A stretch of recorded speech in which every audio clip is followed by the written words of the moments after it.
So that video that you just saw in the intro is actually from Wall Street Journal. I will be putting a link in the description, and we can actually take a look at the video just a little bit, but we're not going to take too much because copyright issues and stuff like that. So, and this is actually pretty interesting.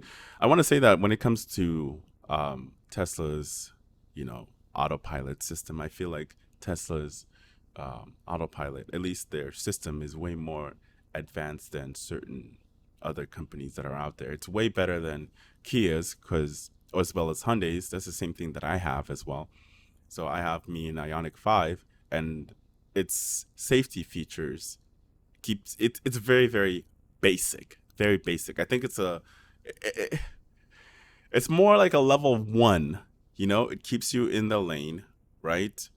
It keeps the distance between you and the person in front of you. It keeps that distance, and you can decide how far you want to be.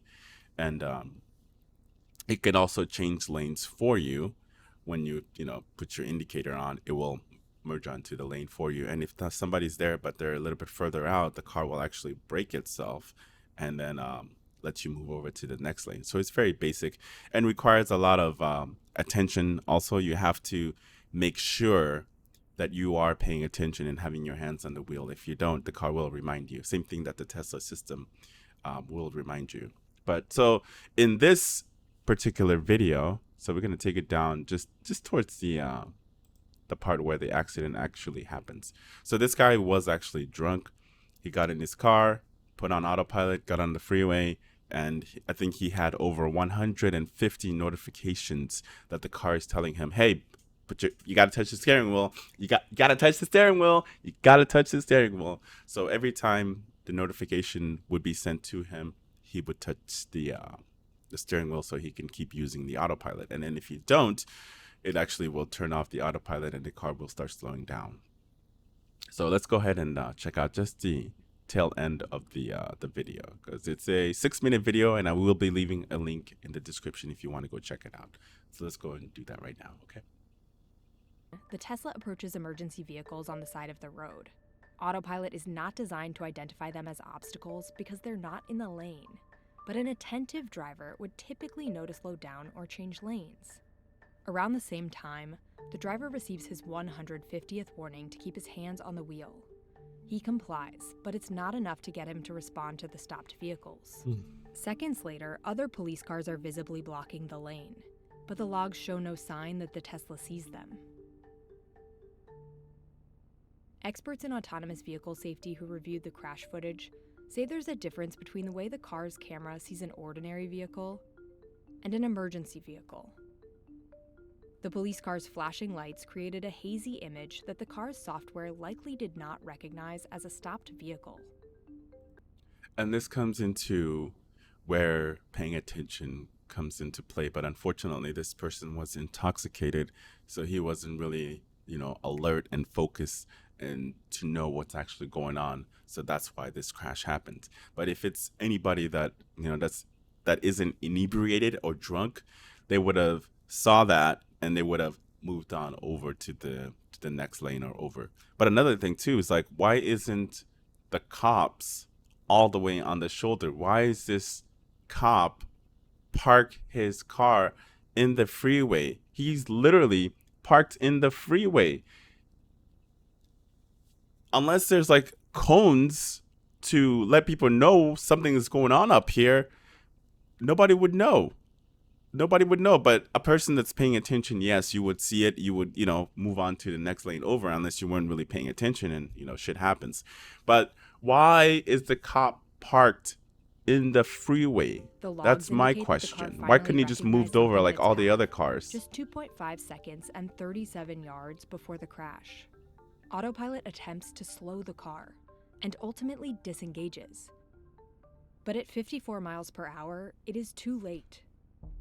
You saw that? The 5 officers injured in the crash are suing Tesla, claiming that the autopilot feature was responsible. But Look at at my boy right here. miles per hour, it is too late. ICE. The 5 officers injured in the crash are suing Tesla, claiming that the autopilot feature was responsible for the accident. An attorney for the officers declined to comment. I don't know.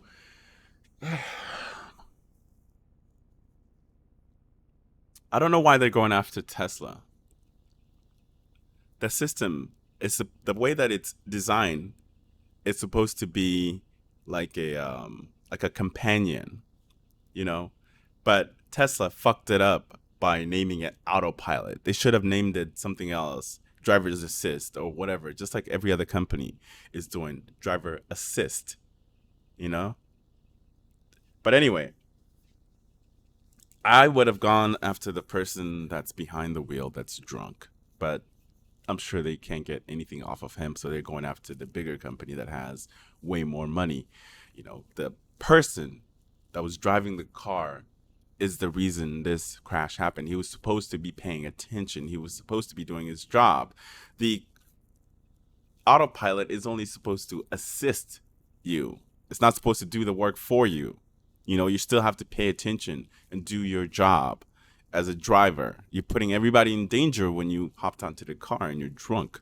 Why aren't the cops or the people that were hurt or whatever, why aren't they suing the person that was actually involved in the whole incident? Sue their insurance to oblivion. I don't know why. I don't understand why they're going after Tesla, honestly. But then again, you know, that's where the money is. Tesla is $1 billion company. Makes sense. Because the tech didn't work like it should. It disengaged. Why did it disengage? Like my car. When there's an obstacle in front of me, a car, the car will start to slow down. But there's certain instances where it's not slowing down like fast enough. So then I would step in and hit the brake myself, or at least I feel like it's not detecting this. It shows it on the screen. It shows the other car in front of me, but it was not slowing down. At least not fast enough for me. So I kicked in. I pressed the brake pedal myself because I was paying attention. And also, like, it also gives you a bunch of warnings too. I'm assuming the autopilot gave him a fair amount of warning before the whole incident happened. You know what I mean? Like, it'll do like a bunch of sounds or whatever that it would have to do, so you can, hey, buddy, pay attention. We're about to get in a crash. And then, but he was fucking drunk, man. Fucking drunk. That's what happens. Just like the one that happened a few years ago where he was sleeping and the autopilot went and actually got into an accident. I think it ended up killing somebody. I can't remember that incident, but I do remember that roughly, that a person did pass away. They fell asleep behind the wheel while utilizing autopilot.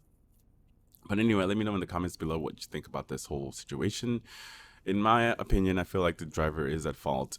The autopilot, I don't know why Tesla named that, kind of fucks them over. Should have put something else like driver's assist or whatever. But I think the driver is at fault here. You shouldn't rely all on technology. No matter how great they are, they still have flaws. You know, computer glitches once in a while, you know. But anyway, as always, make sure to like, subscribe. I'll see you in the next video.